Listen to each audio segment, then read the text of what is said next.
गीता जी का दूसरा अध्याय, श्लोक संख्या 47 और 48, 47, 48। उच्चारण सीखिए। कर्मण्येवाधिकारस्ते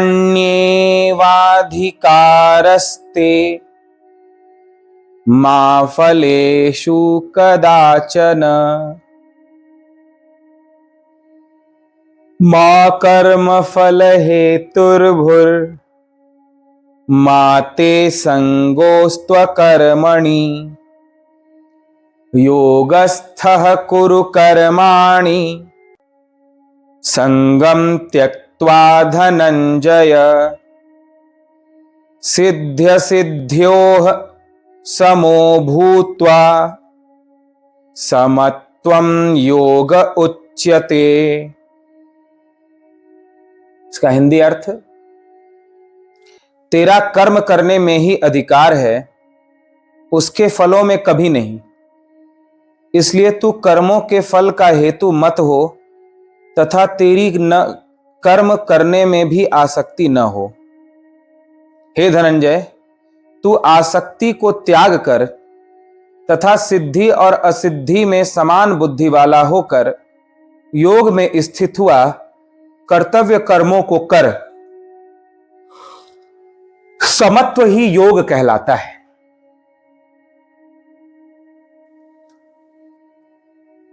कर्म करने की विधि का वर्णन करते हैं भगवान श्री कृष्ण अर्जुन के पास, तथा कर्म का सिद्धांत देते हैं। कर्म को किस सिद्धांत के अनुसार करे कि वह कर्म साधना बने, ईश्वर प्राप्ति का उपाय बने, और साथ ही साथ योग की परिभाषा भी देते हैं। योग क्या है, योग किसे कहते हैं। जगह जगह गीता जी में भगवान ने योग को परिभाषित किया है और इसके महत्व को बताते हुए कहा, बिना योग के परमात्मा से संयोग नहीं हो सकता। योगी तो सबको बनना ही पड़ेगा। बिना योगी बने ईश्वर प्राप्ति संभव नहीं है, स्वयं को जानना संभव नहीं है।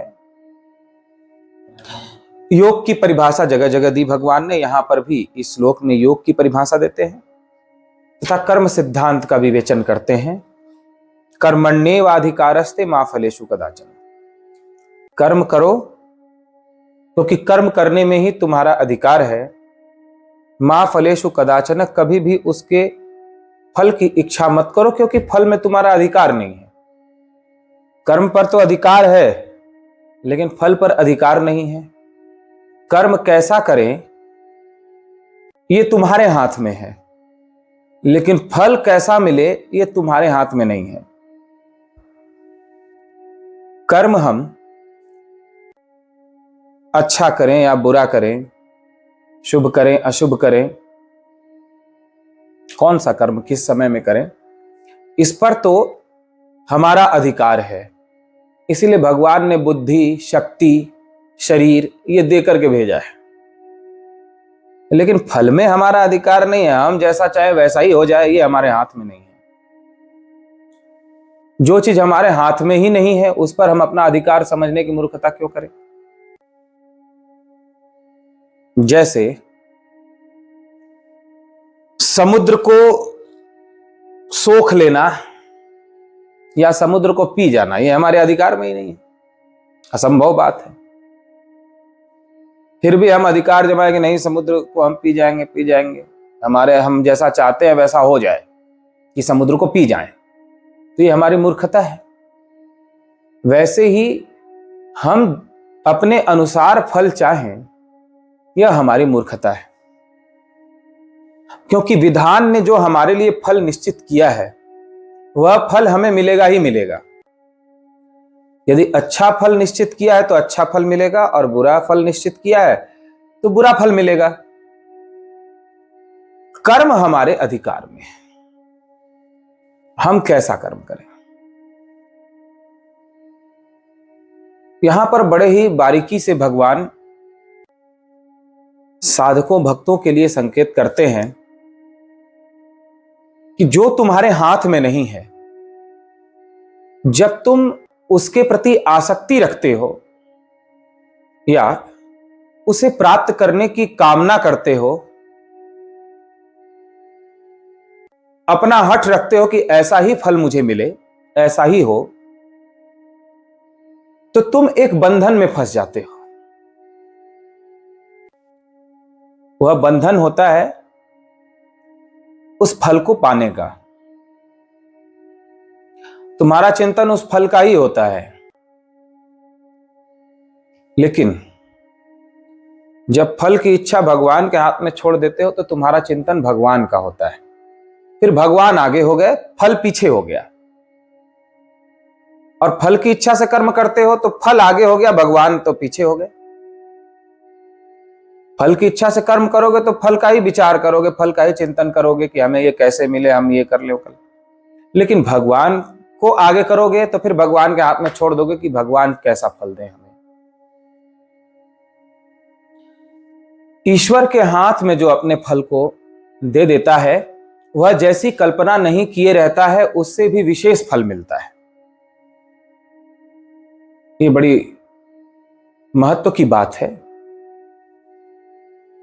कि जब हम भक्ति, पूजा पाठ, साधन भजन करके फल की कामना करते हैं तो हमें सिर्फ वही फल मिलता है। लेकिन जब भक्ति, पूजा पाठ करके फल भगवान के हाथ में छोड़ देते हैं, कर्म करके सब भगवान के हाथ में छोड़ देते हैं, तो हम जैसा नहीं सोचे रहते हैं उससे भी विशेष फल भगवान देते हैं। इसलिए भगवान का कहना है, कर्म करो, फल तुम्हारे हाथ में है ही नहीं, फल मेरे हाथ में है, तो मेरे हाथ में छोड़ दो। फिर अपने हाथ में समझने की मूर्खता क्यों करते हो? तुम कितना भी हाथ पर पटक लो कि ऐसा हो जाए, ऐसा हो जाए, ऐसा हो जाए, हम ये कर रहे हैं तो ये मिल जाए, हम इतना व्यापार कर रहे हैं तो इतना फायदा हो जाए, लेकिन वो तुम्हारे हाथ में है ही नहीं, तो उससे बंधन में क्यों फंस रहे हो? सब कुछ मेरे हाथ में है फल, तो मेरी सेवा समझ करके कर्मण्येवाधिकारस्ते, कर्म को करो, मां फलेषु कदाचन, और फल को मेरे हाथ में छोड़ दो, क्योंकि फल तुम्हारे हाथ में नहीं है। तो यह तुम्हारे लिए साधना हो जाएगी, यह तुम्हारे लिए कर्मयोग का आचरण हो जाएगा। लेकिन जब अपने अधिकार में समझोगे फल को और फल की ही इच्छा से कर्म करोगे तो वह कर्म साधना नहीं बन पाएगा, योग नहीं बन पाएगा, बल्कि वह एक रोग बन जाएगा, वह कर्म ही रोग बन जाएगा। और पूरा जीवन जन्म से लेकर के मृत्यु तक गधे के जैसा कर्म करते करते बीत जाएगा। आप भी कर्म करते हैं, गधा भी कर्म करता है, दोनों कर्म में क्या अंतर है? गधे से अधिक मेहनत आप नहीं कर सकते। कहते हैं बड़े परिश्रम से हमने कमाया, बहुत मेहनत किया। गधे से ज्यादा मेहनत कर सकता है क्या कोई? तो गधे कर्म में और आपके कर्म में क्या अंतर हुआ? बहुत परिश्रम करने वाला गधा से ज्यादा नहीं होता, क्योंकि परिणाम क्या हुआ, रिजल्ट क्या हुआ कर्म का, यह देखा जाता है। यदि कर्म को हम परमात्मा की प्राप्ति का साधन बनाते हैं तो वही कर्म अति विशेष फल परमात्मा भी दे सकता है। कर्म त्यागना नहीं पड़ेगा, जो कर्तव्य कर्म कर रहे हैं वही कर्तव्य कर्म हमें आत्मज्ञान दे सकता है, ब्रह्म दे सकता है, ईश्वर दे सकता है। प्रायः मन में ऐसा होता है कि आत्मज्ञान के लिए, ईश्वर प्राप्ति के लिए सब छोड़ना पड़ेगा, जंगल में जाकर, गुफा में जाकर साधना करनी पड़ेगी, 24 घंटा ध्यान करना पड़ेगा, तब जाकर कहीं आत्मज्ञान होगा। लेकिन भगवान इस भ्रम को तोड़ते हैं और कहते हैं नहीं, कर्म के द्वारा भी उसी आत्मज्ञान को, उसी ब्रह्म विद्या को प्राप्त किया जा सकता है। कुछ भी नहीं छोड़ना है, न खाना छोड़ना है, न पीना छोड़ना है, न चलना छोड़ना है, न बाल बच्चे छोड़ना है, न परिवार संसार छोड़ना है, न नौकरी छोड़ना है, न व्यापार छोड़ना है, कुछ भी नहीं छोड़ना है। जहां हो वहीं रह करके उसी कर्म को करते हुए आत्मज्ञान पा सकते हो, लेकिन उसकी विधि क्या होती है ये पता होना चाहिए। वह विधि ही भगवान बताते हैं कि इस विधि से तुम वही कर्म करो जो कर रहे हो दैनिक जीवन में, तो वही कर्म तुम्हारे लिए साधना बन जाएगा, ईश्वर प्राप्ति का कारण बन जाएगा। तो इसमें कहते हैं कि तुम्हारा कर्म पर ही अधिकार है, क्योंकि बुद्धि दे दी तुमको, आंख दे दिया देखने के लिए, कान दे दिए सुनने के लिए, वाणी दे दिया बोलने के लिए, मन दे दिया विचार करने के लिए, हाथ पैर दे दिया चलने और कर्म करने के लिए। तो अब कर्म कैसा करना है इस पर तुम्हारा अधिकार है। तुम चाहे सो और चाहे तुम जग करके कर्म करो, तुम चाहे आलस्य करो, तुम चाहे परिश्रम करो, ये तुम्हारे अधिकार में है, ये तुम्हारे हाथ में है। लेकिन उसका क्या फल मिलेगा, कितना फल मिलेगा, ये तुम्हारे अधिकार में नहीं है, ये सदा विधान के अधिकार में है, मेरे अधिकार में है। तुम केवल हठ कर सकते हो या मूर्खता कर सकते हो कि नहीं नहीं फल भी मेरे अधिकार में है, मैं ऐसा कर लूंगा, इतना मैं पा लूंगा। जैसा तुम सोच रहे हो वैसा तुम्हें मिल भी जाए तो वो तुम्हारे करने से नहीं मिला, बल्कि विधान में वो निश्चित था और मैंने तुम्हें प्रदान किया, इसलिए वो तुम्हें मिला। यदि मैंने तुम्हें नहीं दिया होता या विधान में नहीं होता तो तुम कितना भी परिश्रम कर लो, तुम्हें वो मिलने वाला नहीं था। तुम तो सिर्फ मेरी सेवा समझ करके कि प्रभु ने मुझे पिता की सेवा दी है, मां बनाकर भेजा है, भाई बनाकर भेजा है, मुझे नौकरी की सेवा दी है, व्यापार की सेवा दी है, तो प्रभु की सेवा समझ करके हर कर्तव्य कर्म को करते जाओ। जैसे नौकर फैक्ट्री में काम करता है तो मालिक की प्रसन्नता के लिए करता है, वहां पे बहुत से लोग होते हैं, कर्मचारी बहुत होते हैं, और नौकर कर्मचारियों के साथ ही बैठता है, मालिक के साथ थोड़ी बैठता है। मालिक के साथ में जाने में उसे डर लगता है, मालिक के पास नहीं जाता। जो और कर्मचारी होते हैं फैक्ट्री के, उन्हीं के पास बैठेगा, उन्हीं के साथ हंसी मजाक करेगा, उन्हीं के साथ बातचीत करेगा, अपना समय उन्हीं के साथ बिताएगा, और सब कुछ वो उन्हीं के लिए करेगा, उन्हीं की सेवा करेगा। लेकिन मूल में क्या भाव रहेगा कि मुझे मालिक को प्रसन्न करना है, मालिक नाराज ना हो जाए। दूसरा, मालिक को चाहे लाखों रुपए का फायदा हो और चाहे लाखों करोड़ों रुपए का घाटा हो, उसको उससे कोई लेना देना नहीं होता। उसी प्रकार हम परमात्मा के नौकर बन जाएं, यही कर्मयोग है। इतनी सी बात भगवान बताते हैं इन श्लोकों में।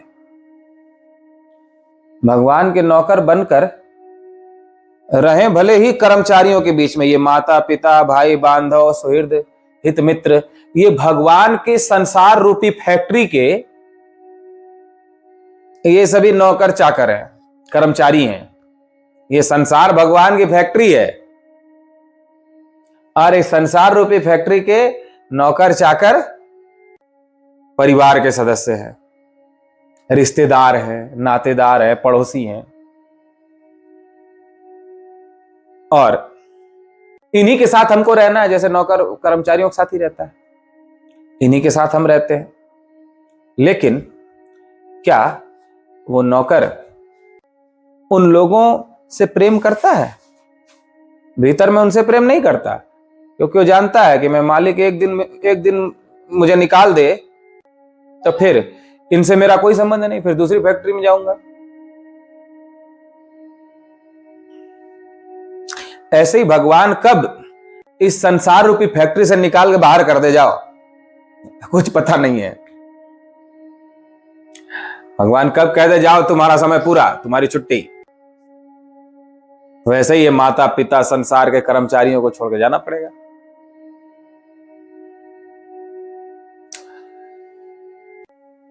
तो नौकर रहता है कर्मचारियों के बीच में, फैक्ट्री में काम करता है, वो जितने भी कर्मचारी हैं उन्हीं की सेवा करेगा।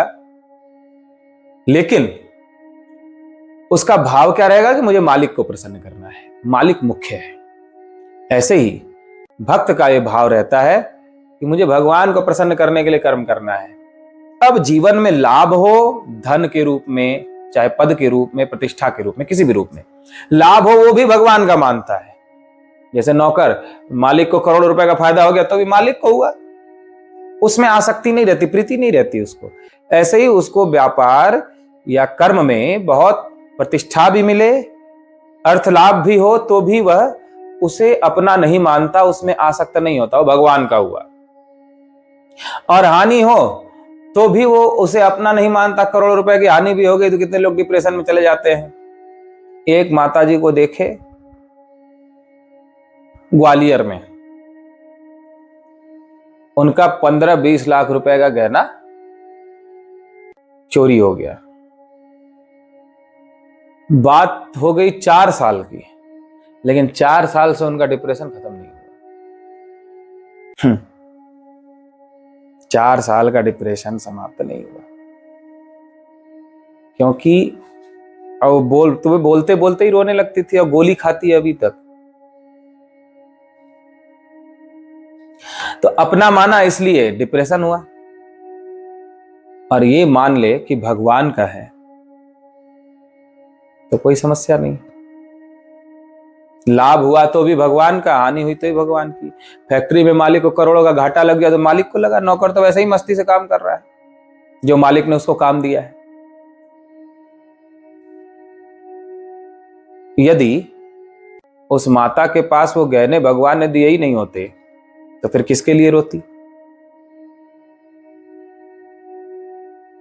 कितने ऐसे संसार में हैं जिनके पास गहने नहीं है, संपत्ति नहीं है।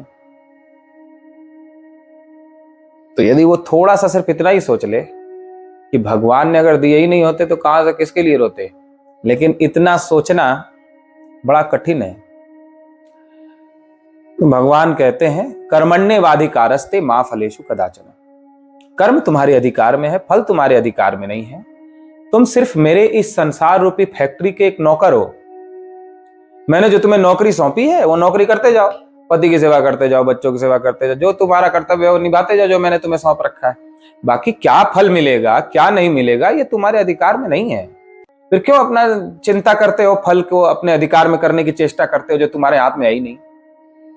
उसको जबरदस्ती अपने अधिकार में करने का प्रयास करते हो, वो मेरे हाथ में सौंप दो। ऐसा करने से कर्मण्येवाधिकारस्ते मा फलेषु कदाचन मा कर्म फल हेतुर्भुर माते संगोस्त कर्मणि। जब तुम कर्म में आसक्त नहीं होगे, कर्म फल का कारण नहीं बनोगे, तो तुम परम फल को प्राप्त करोगे। वह परम फल है आत्मज्ञान, वह परम फल है परमात्मा। जो सांसारिक फल की इच्छा को त्याग करके कर्म करता है वह परम फल परमात्मा को प्राप्त करता है।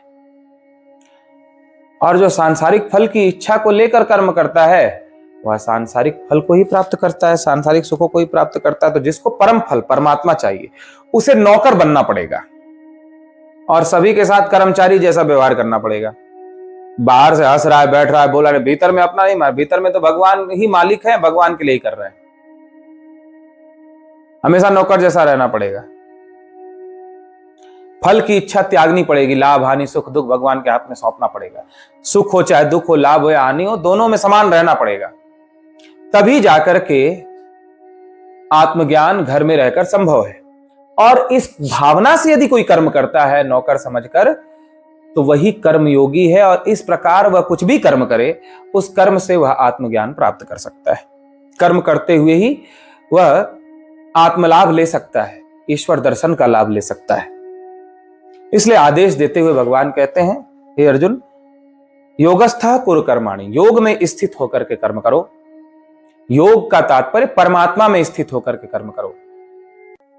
किसमें स्थित होकर कर्म कर रहे हो तुम भीष्म पितामह में स्थित होकर के कर्म कर रहे हो, द्रोणाचार्य में स्थित होकर कर्म कर रहे हो, कृपाचार्य में स्थित होकर कर्म कर रहे हो, इन विपक्ष में खड़े स्वजनों में स्थित होकर कर्म कर रहे हो। लेकिन अब मेरे में स्थित होकर कर्म करो, अर्थात मेरी प्रसन्नता के लिए कर्म करो, केवल मेरी प्रसन्नता के लिए कर्म करो। योगस्थः कुरु कर्माणि संगम त्यक्त्वा, और दूसरा आसक्ति को त्याग करके कर्म करो। सब मालिक का, ये मेरा क्या है कि मैं किसी चीज को अपना समझ करके उससे आसक्ति करूं। आप फैक्ट्री में रहे कोई नौकर, तो भले ही मालिक ने कितने भी महंगे महंगे सोफे मंगवाए हों, कितने भी महंगे उसने पत्थर लगवाए हों, कुछ भी हो फैक्ट्री में, उसमें आसक्त तो थोड़ी होता है, उसकी साफ सफाई करेगा। ध्यान देना, नौकर सोफे की भी साफ सफाई करेगा, झाड़ू पोछा सब लगाएगा, और जो भी व्यवस्था बननी चाहिए फैक्ट्री में वो सारी व्यवस्था बनाएगा, सजा के रखेगा पूरी फैक्ट्री को। लेकिन क्या भीतर में उसे अपना मानेगा? 1% भी, 1% भी उसमें आसक्ति नहीं रहेगी उसको, क्योंकि मेरा है ही नहीं, मालिक का है। वैसे ही चाहे जितनी संपत्ति हो, घर परिवार हो, मकान हो, जायदाद हो, भीतर से जो 1% अपना नहीं मानता बल्कि भगवान का ऐसा जान करके उसमें उसकी आसक्ति नहीं रहती, सिद्ध सिद्ध्यो समो भूत्वा, कार्य सिद्ध हुआ तो ठीक और सिद्ध नहीं हुआ तो ठीक। सिद्धि और असिद्धि में, यानी कार्य पूरा होने में या कार्य पूरा ना हो पाने में, किसी कारण से नहीं पूरा हो पाया जैसा आप चाहते हैं वैसा, दोनों में जो आनंद में रहता है, दोनों में जो एक जैसा रहता है, कहते हैं समत्वम योगो उच्यते। यही योग कहलाता है और इसके द्वारा वह मुझे प्राप्त कर लेता है। तो फिर से इसे सुनेंगे सार रूप में यदि हम समझें तो, कर्म करने के लिए भगवान ने बुद्धि दी है, मन दिया है, यह शरीर इंद्रियां दी हैं। कर्म करने का अधिकार है कि हम कैसा कर्म करें, लेकिन फल हमारे हाथ में नहीं है, फल परमात्मा के अधिकार में है। अतः भगवान कहते हैं कि सुख दुख हानि लाभ या जो भी फल मिलना है वो मेरे हाथ में छोड़ दो, तुम तो केवल नौकर के जैसा रहकर के कर्तव्य कर्म करो, मुझ में स्थित होकर मेरी प्रसन्नता के लिए ही कर्म करो, और किसी को प्रसन्न करने के लिए नहीं। कुछ भी तुम्हारा नहीं है, सब बनाया हुआ मेरा है, इसलिए किसी भी वस्तु विषय व्यक्ति को अपना न मानो, उनसे आसक्ति त्याग कर कर्म करो। काम बने बिगड़े, वो मेरा काम बना या मेरा काम बिगड़ा, ऐसा समझ करके कर्म करो, तो समत्वम योग्य उच्यते। इस प्रकार चित्त की समता, सिद्धि में असिद्धि में, हानि में लाभ में, एक जैसा चित्त रहे, यही योग कहलाता है। और इस विधि से कर्म करने पर उसी कर्म के द्वारा ब्रह्म विद्या का लाभ लिया जा सकता है। ये आज के इन श्लोकों का भाव है। अब किसी को कुछ पूछना हो तो पूछ सकता है।